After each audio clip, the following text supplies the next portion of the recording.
Take a deep breath, in and out. You're not here right now. You're somewhere else. Somewhere old. Older than your grandparents' memories. The year is 1347. Europe is quiet, but it's the kind of quiet that comes before a storm. You live in a small village, maybe in the English countryside, or along the Rhine, or somewhere tucked between the fog-covered hills of France. The roads are nothing but muddy trails. The roofs are made of thatch. The walls are cold stone. You sleep on straw, you wake with the sun, and when it rains, you pray it won't flood your crops or drown your goats. Life is hard, but it is known. Predictable. Local. You know your baker by name. You've kissed your hand to the church bells 100 times. There's comfort in the smallness of your world.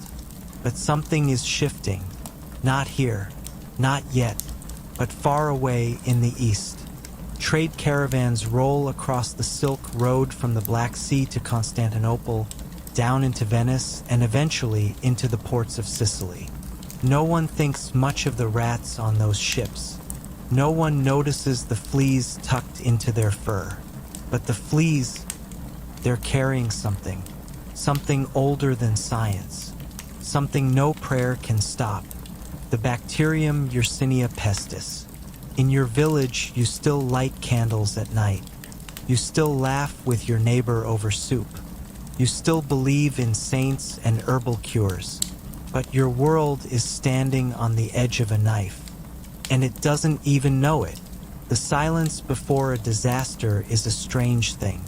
It feels like peace, but it's not. It's just the pause. The inhale before everything exhales into ruin. That's where we are now. You, the survivor will follow tonight, are still innocent. You still believe the worst that could happen is a bad harvest or a broken leg or perhaps war. But war makes sense. Even death by sword has dignity. What's coming won't make sense. It won't kill with honor. It will kill with indifference. Your body might survive, but who you are inside, that part will be forced to change. Some will become saints, others will become scavengers, and a few will become monsters. The truth is, this story isn't really about death. It's about what happens after death walks through. It's about the psychology of surviving when everything around you collapses. Because when the world dies, you learn something most people never do. That survival has a cost. And that to rebuild, you must leave part of yourself behind. Now take another breath and listen to the wind in the trees, the flicker of the fire, the creak of an old wooden door in the distance. Tonight, we will guide you through this world, not as tourists, but as witnesses. Witnesses to how the human soul bends, breaks, and sometimes grows stronger in the shadow of catastrophe. Because this isn't just a history lesson. This is a lesson in how to be reborn. As you drift deeper into this tale, let your own mind soften. Let your fears dissolve into the night. We begin at the end of the world, and somehow you'll wake up not in ruins, but in revelation. The year is still 1347. But we're no longer in your village. We're in the port of Messina, Sicily. A Genoese trade ship has just pulled into the docks. Its sails slack, its hull creaking like it's whispering secrets it shouldn't know. The sailors on board are silent, not because they're tired, but because most of them are already dead. The few still alive are covered in strange black swellings. Buboes, the size of apples, growing under their arms, along their necks, between their legs. Their breath stinks of rot. Their eyes are glassy, and their voices, when they speak, are hoarse with fear. The townspeople don't know what to make of it. The local priests call it a punishment from God. The physicians speak of bad air, corrupted by the movement of stars. But the truth is simpler. There were rats on the ship, And in the rats, fleas. And in the fleas, a sickness that doesn't care if you're a beggar or a baron. The ship is ordered to leave port, but it's too late. Some dock workers are already infected, and the rats, of course, scatter to the alleys, to the homes, to the kitchens. The first deaths are quiet. Fever, then delirium, then dark patches on the skin, and silence. Then comes the panic.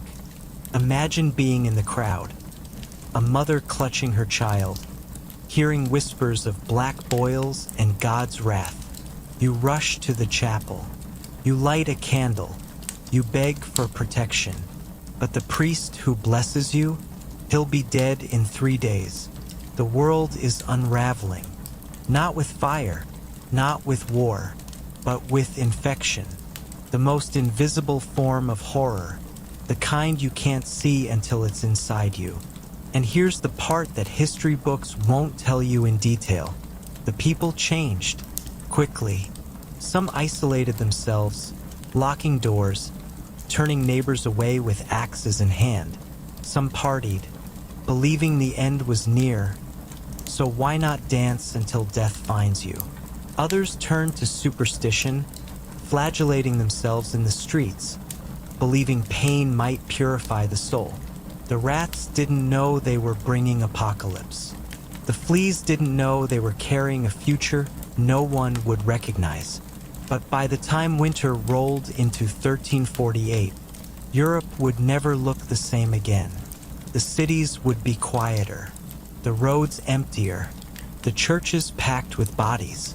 And you, still in your village, far away from this, have no idea that death is already on the move, on its way to your doorstep. But you will soon, because the plague doesn't knock. It slithers, one breath, one handshake, one rat bite at a time. And when it finally reaches you, you'll understand something modern people have forgotten. That when the world falls apart, the human mind either breaks or bends. And those who bend, they carry the wisdom that only survivors understand. That life isn't fair, and safety is an illusion. But courage is always a choice. Let that thought settle in your mind as the rats keep coming. It begins subtly, not with a scream, not with fire, but with a cough. Just one. You're helping your father repair a fence. The wood splinters under your calloused hands. The morning air is cold. Then over the hill you hear it. A dry, persistent cough from the widow who sells onions by the roadside. You look up. It's not alarming at first. People get sick. But then, a few days later, she's not at the market. Her house is quiet. Then someone says they saw her son digging a grave before sunrise. Alone. Another day passes. The butcher's boy is missing. The blacksmith doesn't come to mass. You notice it all, but no one talks about it yet. Because once you speak a thing out loud, you give it power. You hope it's just the flu, or maybe a cursed wind. Anything but what the travelers whispered about, the Black Death. But then, one evening, your little brother doesn't come in for dinner. You find him curled on a mat, his forehead burning. He looks at you and mutters something about spots on his chest. You light a candle. You open his tunic, and there it is, a swollen black lump under his armpit. Your hands tremble. Your mother comes in and gasps. Your father says nothing, just closes the door. By morning, he can't speak. By sunset, he's gone. Your mother sobs without sound. She refuses to eat. The priest comes to bless the body, but he doesn't enter the house. He just waves across at the doorway and backs away. And now something breaks. The village begins to shift. People stop gathering in the square. Doors stay shut. Children are not allowed outside. The silence returns, not peaceful this time, but heavy, Like a thick fog of dread no one dares breathe in. And through it all, something inside you begins to wake up. Not panic, not yet. It's something colder, a kind of inner awareness that you're not a child anymore, that you've just been shoved into the real world, a world where death doesn't wait for permission, a world where grief becomes routine. Your mind starts changing. You begin calculating survival in your thoughts. Who touched what? Who coughed where? You wash your hands in ash. You boil water 3 times. You whisper prayers even when you no longer believe. Your neighbor boards up their windows. You see a wagon pass by with bodies. You recognize one. You don't cry anymore. Crying takes energy, and you're learning fast. Energy must be conserved, because soon you'll have to make choices you never imagined. Who do you help? Who do you leave behind? What do you protect? Your soul or your skin? And still, through all this, you keep going. That's the most terrifying and remarkable part. You keep waking up. You keep stepping into each day with less certainty and more instinct. You're no longer the same person, and that, perhaps, is where true survival begins. When you realize that the greatest plague is not outside the door, but what it's doing inside you. As you drift off, let your breath slow. Feel the fear, acknowledge it, then let it pass. Because we are just beginning, and the true test of survival, it hasn't even started yet. Imagine this: the village healer, the old woman with the wrinkled hands and lavender oil, no longer opens her door. The herbalist has vanished.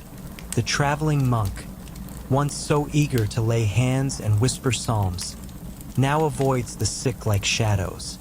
And the plague doctor, with his beaked mask and black robes, is not a comfort.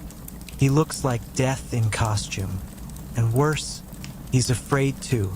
You see, once upon a time, people believed in balance.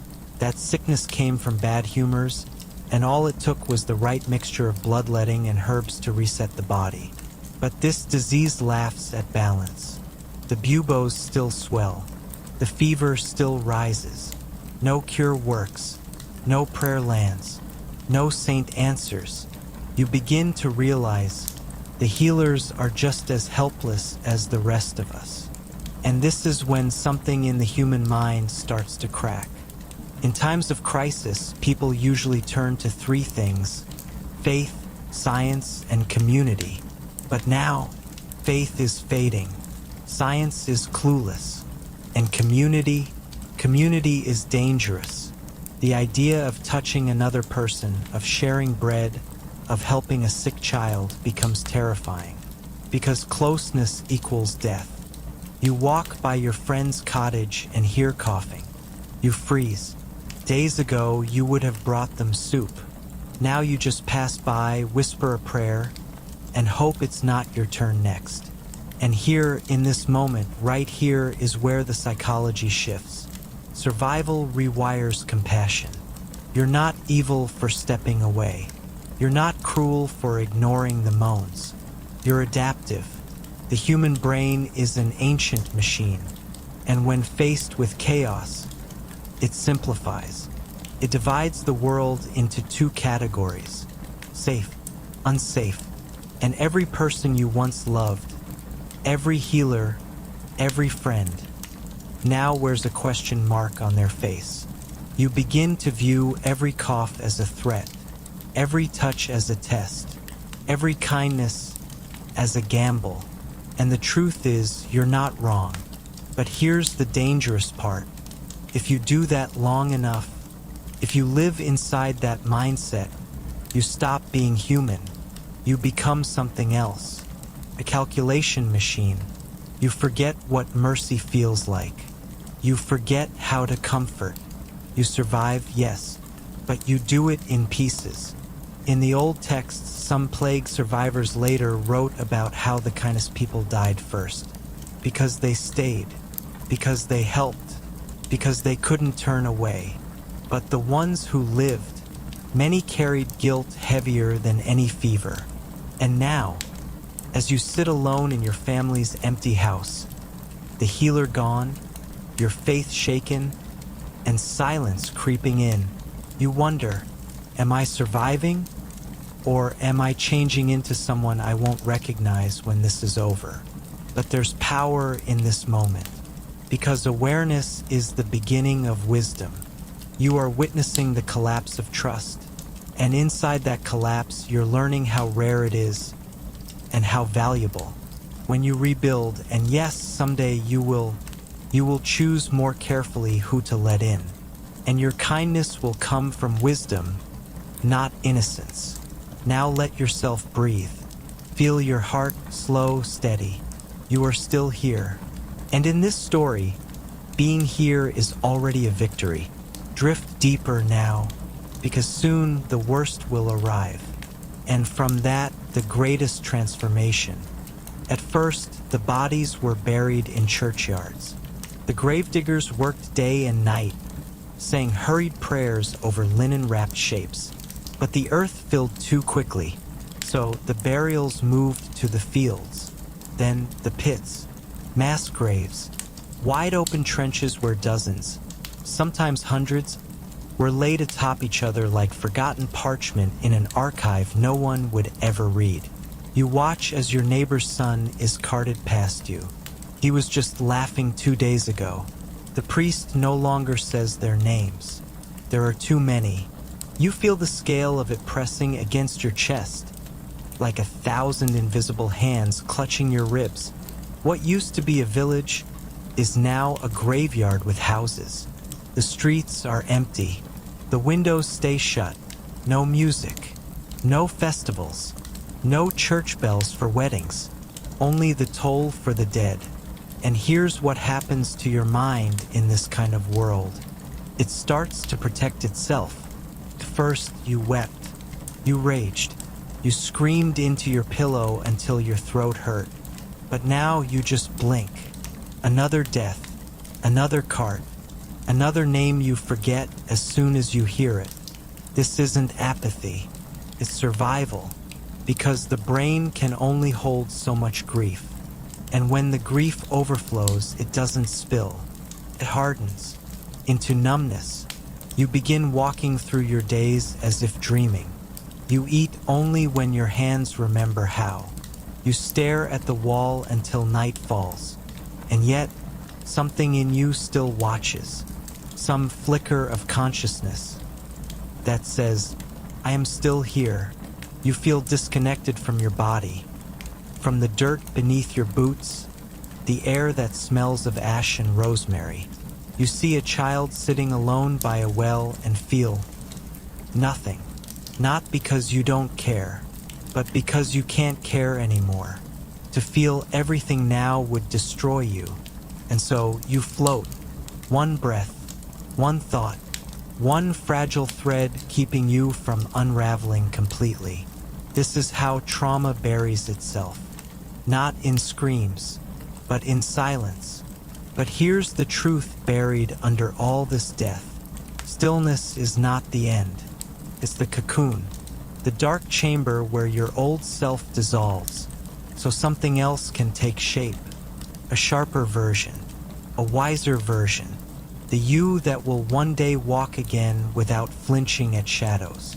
The you who can stand in the ruins and rebuild. But first, you must survive the silence. Not just around you, but inside you. So tonight, let the quiet fill you. Let it feel heavy. Let it weigh you down like warm blankets in winter. And remember, even the numb are still alive. And sometimes, survival begins the moment you stop feeling and start noticing that you stopped. At first, everyone tried to hold on to goodness. They shared food. They offered prayers. They kept up traditions, lighting candles, tending to the sick, helping bury the dead. But as the weeks dragged into months, something changed. When enough people die, when enough rules collapse, the monsters come out. Not the kind with fangs or horns, but the kind with human faces. Faces you recognize. The merchant who used to joke with you by the well is now hoarding grain and selling it for silver. The town guards, once protectors, now raid the abandoned homes of the sick, taking rings off fingers too cold to resist. In the absence of law, some people grow claws. Looters prowl like rats at night. Fires are set, not by accident, but by design. And girls, young girls, disappear. Some do it to survive. Some because they've stopped believing anyone is watching. You hear stories of men in cloaks who carry knives instead of books, of villagers who offer their neighbors poisoned broth to claim their fields. And the worst part? There are no consequences, no judges, no witnesses, just opportunity. The disease did not just kill the body, it eroded the soul of the village. You begin locking your door not to keep out the plague, but to keep out the living. And this is where your morality is tested, because you now face decisions you never dreamed of. A starving child knocks at your door. You have one bowl of soup. If you give it, you might die tomorrow. If you refuse, you'll live. But you'll see their face every time you close your eyes. What do you choose? These are not moral hypotheticals. These are real decisions that survivors made. In homes like yours, on nights like this. And the truth? Not everyone chose kindness. Some people survived by becoming what they once feared. But not all. Some became something else. They became protectors. People who, in the face of horror, still chose to defend the weak. Quiet heroes, not seeking reward, not guided by glory, but by something older, conscience. And maybe you're one of them, because you've seen what happens when good people do nothing. You've heard the screams, you've buried your own, and still, you choose not to become the monster. That's the real miracle of survival. Not that your heart still beats, but that it still beats with compassion, even after all you've seen. So tonight, as the wind howls through the broken shutters and the darkness presses against your walls, breathe and know this: the world can burn down, but as long as you carry your humanity, you are still whole. And in a time of monsters, that makes you sacred. Rest now, because dawn is coming, and with it a world forever changed. The plague didn't leave all at once. It faded, like fog dissolving in sunlight, like a nightmare that never quite feels over. One morning, you step outside and realize the coughing has stopped. The air smells like earth again, not sickness. The silence remains, but it's lighter now. The worst is over. But what's left? Who's left? You look around and realize your world is now ash. The tavern you laughed in is boarded up. The church is empty, stained glass broken. Your friends gone. Your parents, a memory. You have your body. You have your breath. And you have something else. You have yourself. Not the person you were. That version burned away. You were something new. Something sharper. Something quieter. Something more aware. Because when everything is stripped from you, status, wealth, comfort, certainty, you're forced to confront the only thing that remains. Your character. The plague, in all its horror, was also the great mirror. It showed you what you cling to, what you fear, and what you need. And the truth? You didn't need half of what you thought you did. Not the approval, not the routine, not the illusion of permanence. You need courage. You need clarity. You need connection. And maybe you learned that no priest or doctor or king can save you. That the only thing that can carry you through the darkness is the fire inside your chest. That small, flickering, unextinguished thing will because this is where personal power is born, not in the absence of suffering, but in your response to it. You saw how others gave in, how fear made them cruel, how grief made them hollow, and yet you chose to keep your soul intact.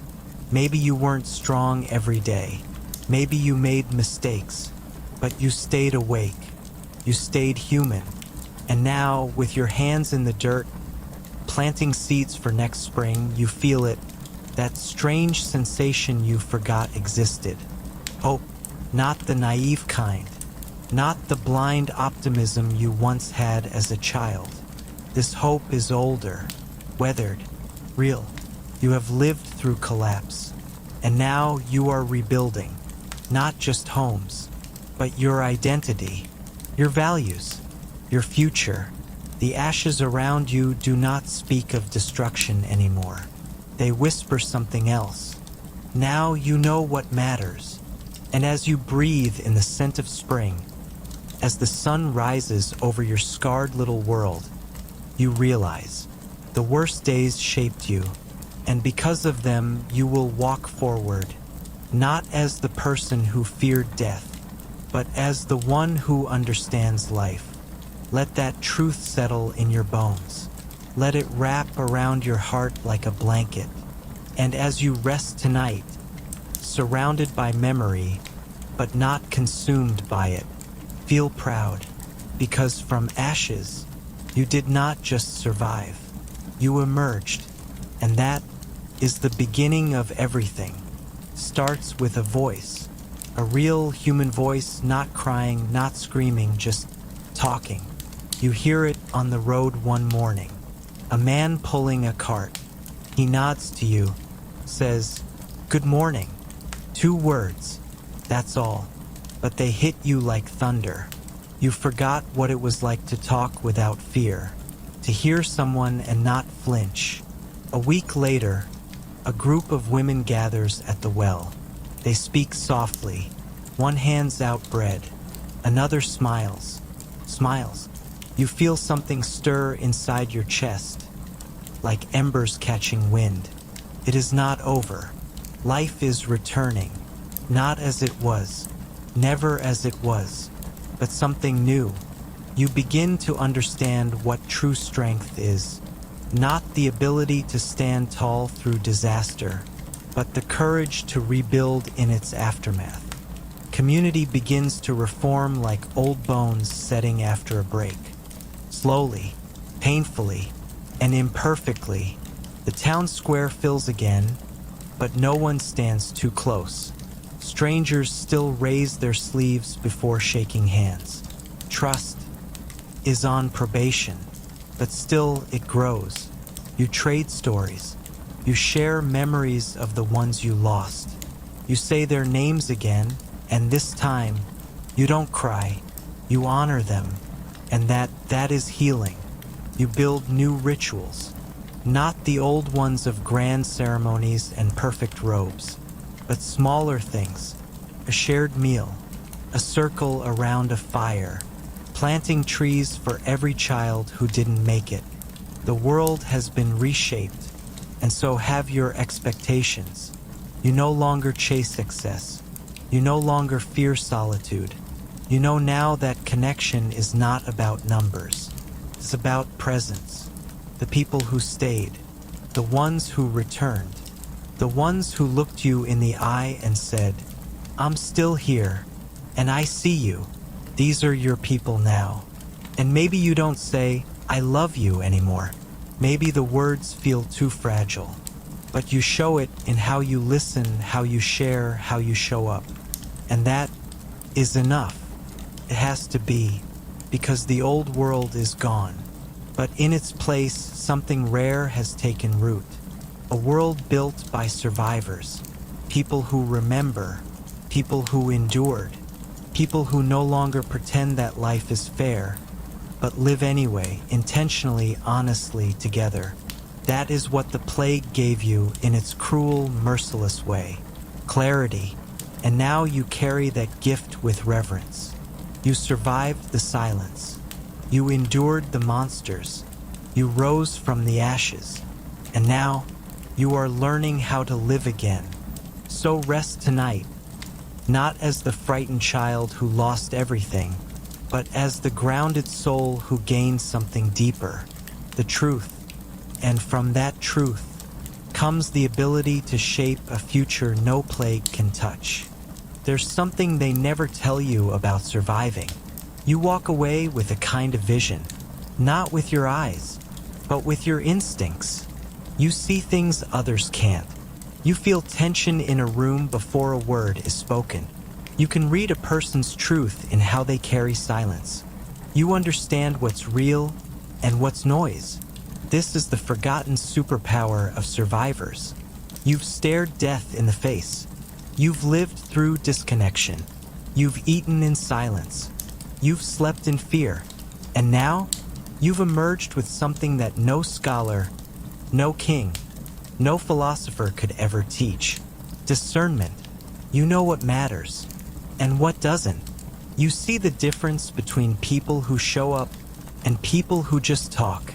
You've learned that not all relationships are sacred, that solitude is not the same as loneliness, that joy isn't found in abundance, but in presence. You eat slower now.